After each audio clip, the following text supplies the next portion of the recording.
10 things your parents didn't tell you about personal finances. If you were fortunate, your parents sat you down at some point and you had the talk. No, not the talk about sex, the talk about personal finances. Or maybe you were like me and your parents never discussed money with you. I guess mine thought I'd either figure it out on my own or just sort of pick it up by osmosis. In any event, I finally did learn the important lessons about personal finances, but in some cases, it was definitely the hard way. Like the time my wife and I decided to have a home custom built for us when we hardly knew what a mortgage was. Even if your mother or father did have the talk with you, the odds are that there were some things they neglected to tell you that are important, and here are 10 of them. 1. Being in debt is like indentured servitude.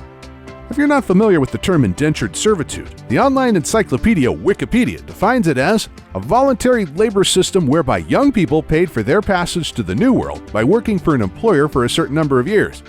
The reason why debt is like this is basically what you're doing is sacrificing future earnings, working for a credit card company, in exchange for instant gratification, passage to the new world. How do you avoid going into debt? It's pretty simple. If you have a credit card, make sure you pay off your balance on time every month. Ditto, store charge cards and an auto loan if you have one.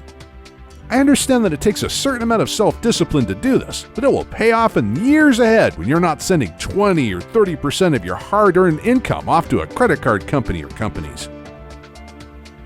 2. If you need to ask your boss for a raise, you need a new employer. Assuming that you come to work every day on time and are good at your job, you should earn a raise without having to ask for one. If you work for a corporation, you probably get an annual review accompanied by a raise of some kind. If not, you'll be at the mercy of your employer. But again, if you're doing a good job, you should earn a raise without having to beg for one. And if you do have to beg for one, you might want to think about finding a new employer. 3. You can't manage your money if you don't track your income and outgo. The cornerstone of good money management is to know how much you earn and where your money's going. Most of us do know how much we earn, but if you're not tracking your spending, it's like playing baseball without keeping score. You may believe you're ahead, but you could actually be falling further and further in debt. There are a number of smartphone apps available today that make tracking spending drop dead simple. Alternately, you could just use a pen and a notepad. But whichever method you choose, it's important to note all of your expenditures right down to the penny. Add them up at the end of the month, and you'll then know whether you're winning or losing. If you find that you're losing or spending more than you earn, you will need to find areas where you can cut costs. If you would like more information about tracking spending, here, courtesy of National Debt Relief, is a video that reveals 3 ways to do this. 4. Only suckers play the lottery. If you're carrying a boatload of debt, don't think that playing the lottery is your way out. A very smart person once said, "Lotteries are for the mathematically challenged." We have radio commercials for our state's lottery that generally ends with words like, "Chances of winning the Powerball lottery are 1 in 25.4 million. You have a better chance of getting struck by lightning than winning one of those lotteries. 5. Shun those credit card convenience checks. Convenience checks are those that you receive periodically from your credit card company or companies. They might seem like a convenient way to get cash, but the interest rate on these things are often anything but convenient. Convenience checks usually come with a fee of 3% or 4% of the amount you're borrowing, plus a very high interest rate. Most credit card companies charge the same interest rate on a convenience check as cash advances. This means the interest on a convenience check could be twice that of purchases. 6. A spreadsheet can help even the most disorganized. Even if you're a very disorganized or scatterbrained person, a spreadsheet could help you successfully manage your personal finances. You could use one to track your spending, create and stick to a budget, and help you pay off your debts. If you don't have a spreadsheet program such as Excel, there are free ones available through OpenOffice.org, Google Docs, Kingsoft, and a number of other sources. While it may take you 30 minutes or an hour to set up a spreadsheet, once you've done this, it probably won't require more than a few minutes a week to keep your personal finances under control. 7. Patience is a huge virtue when it comes to saving money. You've undoubtedly heard the old story about the tortoise and the hare. When it comes to saving money, the tortoise is clearly the winner and by a wide margin. This is due to compounding interest. You could put as little as $50 a month in a savings account and end up with several hundreds of thousands of dollars. If you're not familiar with compounding interest, it's basically where you earn interest on interest. For example, if you put that $50 into a savings account that pays 2% annually, you would have $612 at the end of the year and $1,236 at the end of year 2, or your $612 plus $600 plus 2%. 8. Money won't buy happiness. A friend of mine used to say that while money won't buy happiness, it will run a bunch of fun until happiness comes along. But that, of course, isn't really true either. Real happiness doesn't come from having enough money to buy a bunch of stuff. Nirvana comes from financial freedom. You might think that the guy that drives an almost new Lexus is better off than your friend who drives an old beater, but this is often not the case. The guy in the Lexus may be up to his belly button in debt, while the friend in the old beater has more than $100,000 in his 401k. If you live prudently and save a good portion of your income, the day will come when no man will be your master, and you will be financially free, which is true happiness. 9. Not everyone needs a budget. We don't know of a single financial guru that doesn't preach the importance of having a budget, but the truth is that not everyone needs one. Some people just instinctually know how much they're spending versus their income, and how to keep the former from getting ahead of the latter. You may also not need a budget if your finances are relatively simple. 10. Frugality is not the be-all and end-all. You may have read some of the many articles regarding the importance of living frugally. Of course, living frugal is never a bad idea. However, frugality has its limits. You could cut your spending to the very bone and still not have enough money to create an emergency savings account or to invest. The best answer sometimes is finding ways to earn more money. For example, this might be harsh, but you could get a second job. Our economy is mostly back to what it was before the Great Recession, and there are many companies now hiring part-time employees. These jobs generally don't pay much, usually $9 or $10 an hour, but 20 hours a week could go a long ways towards funding your savings account or making investments. If you need help with credit card debt, National Debt Relief offers a free debt consultation to help with credit card problems. Call 888-866-0778 or visit nationaldebtrelief.com today. Hello everyone, it is Thursday, February 26th.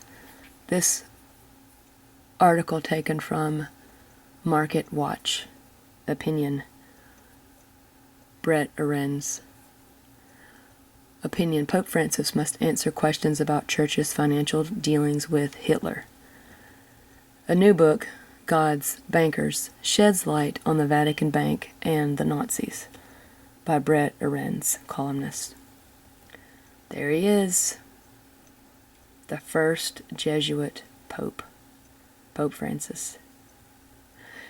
He says, it's time for Pope Francis to confess His Holiness, and by the way, he's not holy, he's just a man, has said he wants to bring a new era of openness and light to the Roman Catholic Church. Good for him. He can start by at last throwing open the Vatican's secret records about its shady dealings with Hitler, Mussolini, and their allies before, during, and after World War II. What did the Vatican know about the Holocaust and other atrocities taking place? How much did it cover up? And most of all, how much did it profit from them?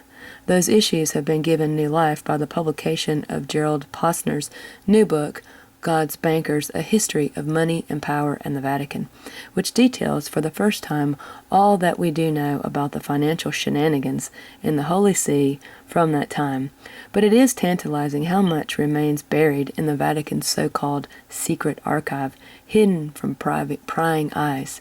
These are not private or confidential Roman Catholic Church matters that have no business being aired in public. These are directly related to the Church's conduct during and after the war, as a moral authority in the world, a sovereign state, an investor, and as an offshore bank. Here are the questions that Posner's book raises, and which the Pope should answer if he seriously wants to be considered the people's Pope.